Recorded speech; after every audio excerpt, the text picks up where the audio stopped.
Hi there, I'm Bruce, and this is the new Samsung Gear 360 2017 model 360-degree camera. It takes a picture of everything.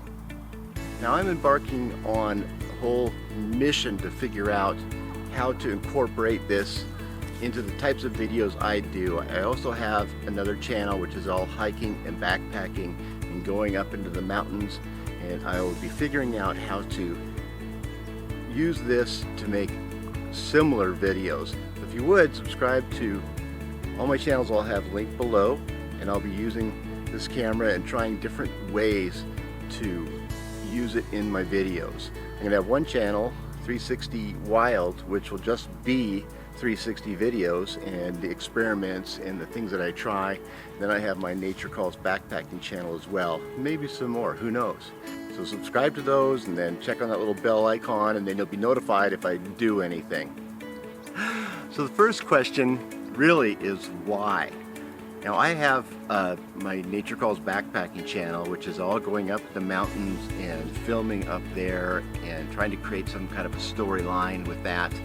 And I have quite a few friends that were either in accidents or somehow they became disabled or they're too old to go up there. So I think this is going to be a great way to include them still in what I'm doing and have a 360-degree view of my backpacking trip. So if I get way up in the mountains and they're watching the video, they can just, with their mouse, scroll around and look at all the beauty. And so I just think that's going to be really neat. At this point, you can't have a regular video or two-dimensional video and incorporate a 3D or 360-degree video.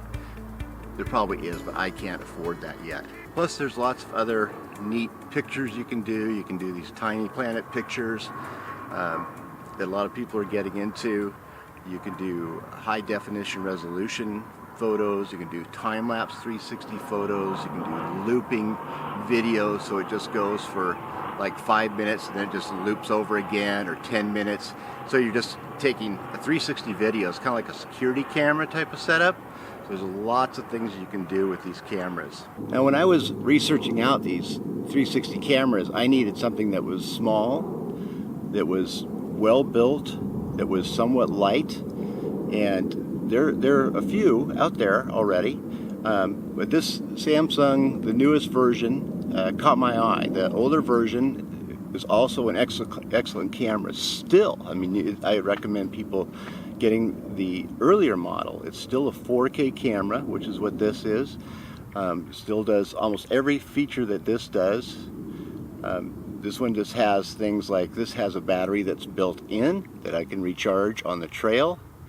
And I think some of the resolutions they find is a little bit better, but you know, this kind of technology is changing all the time. Every month there seems to be something coming out. So I wanted to go with a reputable company that's been around. Samsung is one of those companies. So I wanted to have a really good customer service. I wanted a good warranty, and that's what the Samsung brought to me. Plus I saw some footage that I thought was really neat. And so far I've taken quite a bit of footage and put together some different stories, and I'll put links to those as well. I have taken videos driving through a mountain pass, I've taken videos dancing with it, I've taken fireworks, a whole fireworks show, and that worked out really well.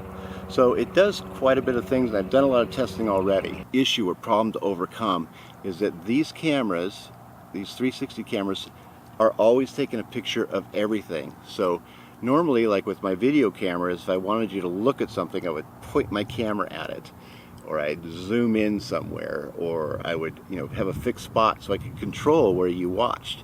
With these little cameras, and with your mouse on your computer, or with a VR headsets, or with your phone, you can just look all around. So this is always taking a picture all the time. So let's take a quick look at how big it is. Nice and small, real easy to hold.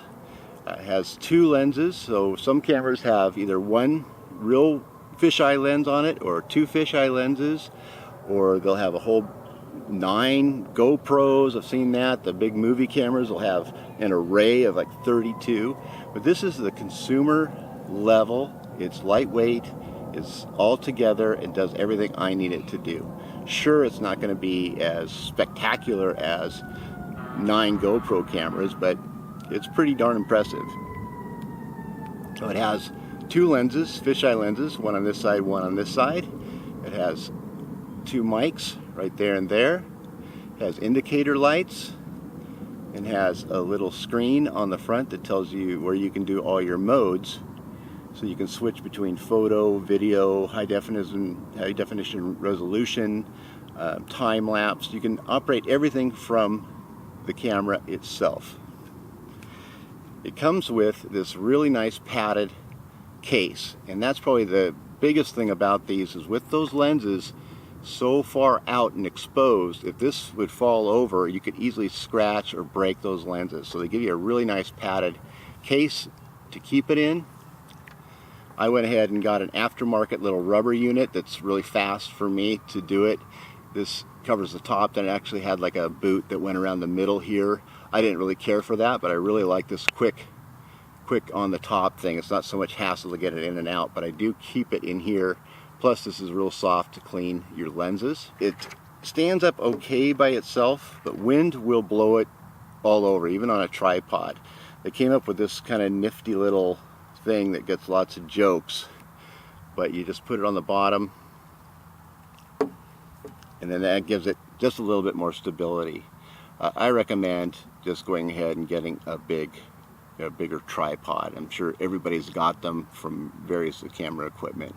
So let's start it on up. You have an on-off switch right here, and you have a mode selector up there, and you also have, that's your take a photo or start video, stop video, and then this little screen. So let's go ahead and start it up.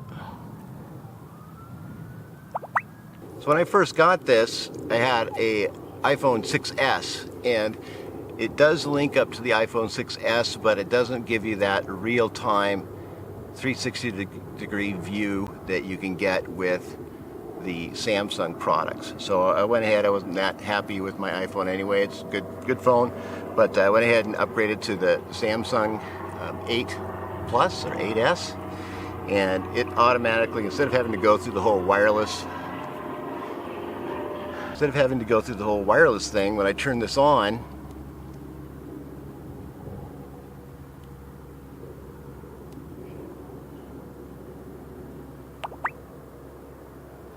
in just a few seconds, the phone will automatically pick up on it. So there, the phone's already hooked up. I didn't have to do any configuration. And now I'll go through a screen capture of how all that works. Okay, so right now we are looking at the Gear 360 phone app, and let's go ahead and take a look at what the camera is doing right now.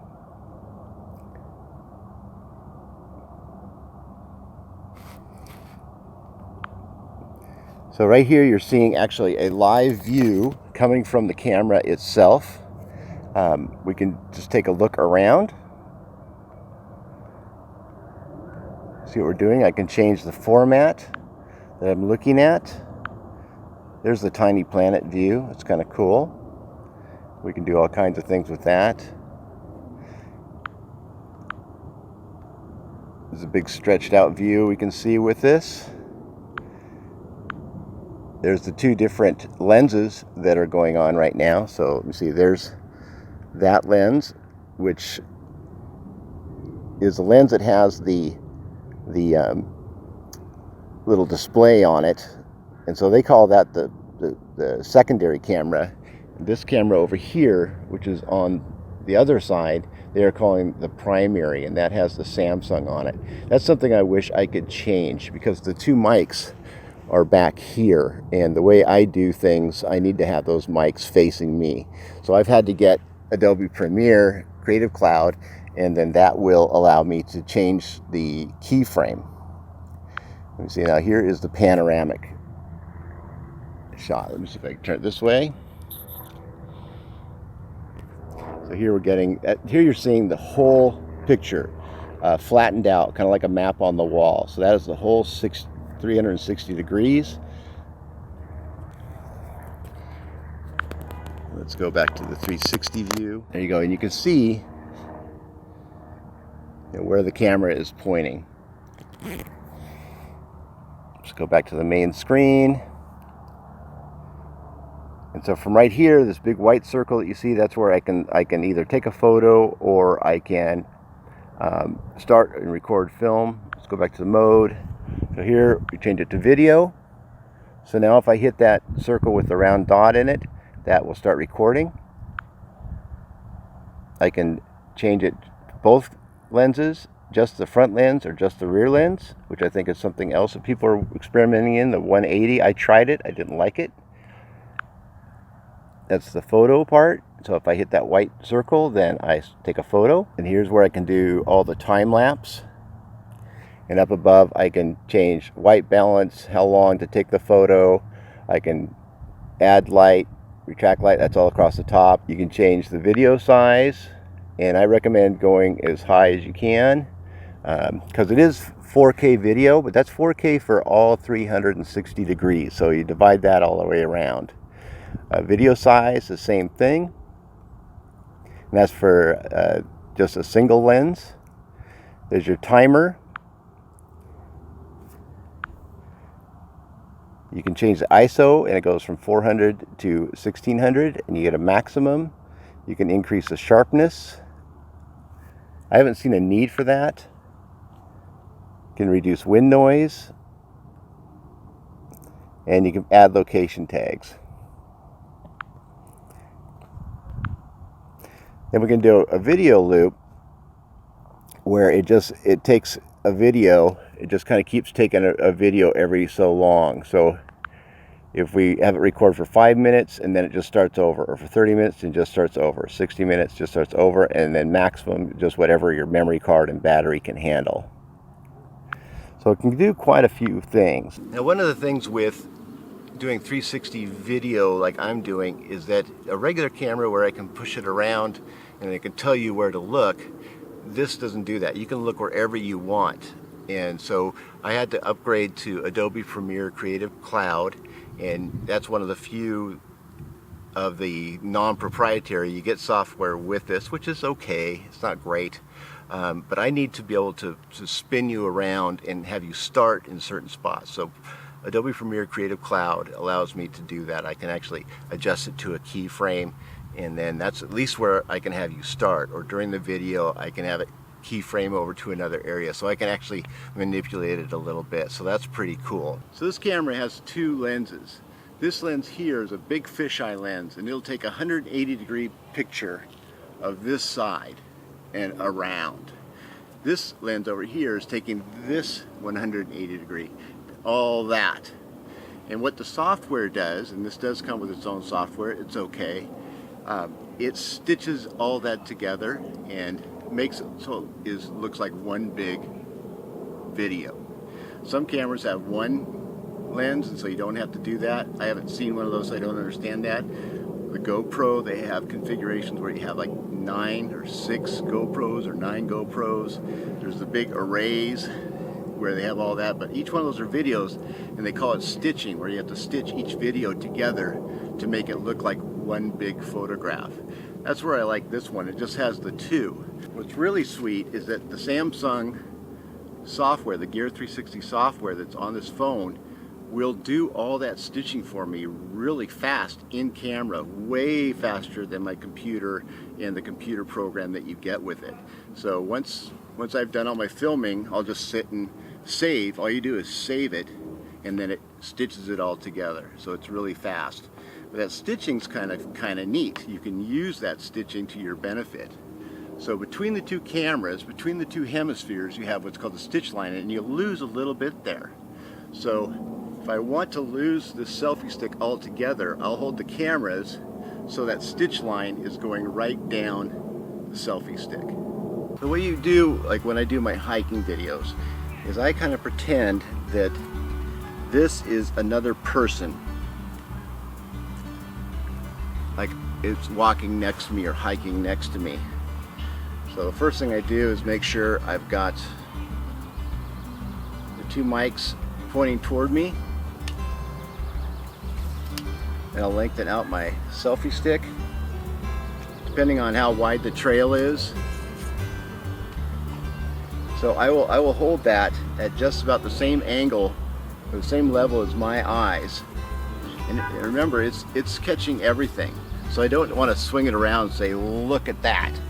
But so here, I just try and keep it perpendicular to the ground and just walk and keep it real smooth. And then, like, say I'm at camp and I just want to be working on my camp around me, then I would just stick it somewhere near the middle.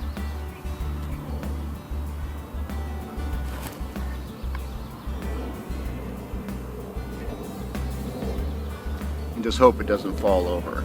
so I could be over setting up a tent or whatever, and I'd be working around it. One of the big fun things that people are doing are things called tiny planets. They're really cool photos. I'll throw some up right now. What you do with like a selfie stick to get that, get the selfie stick out a little bit a ways, and you don't want to tilt your camera at all. I'm going to get that stitch line on it, and then I'll just hold it like this, get a cool background like what I have here, then I'll take the photo, I'll set it on timer and take some photos, and then you'll come up with these type of photographs. But what's really neat is I'm probably going to get rid of quite a bit of the selfie stick. There's definitely people out there that are really good at it. I'm not that interested in it. It's kind of fun, but it's really, really neat. Okay, so there you have the Samsung Gear 360 2017 model. I think it's going to be a lot of fun. It's a really robust little piece of equipment, but you definitely have to take care of it.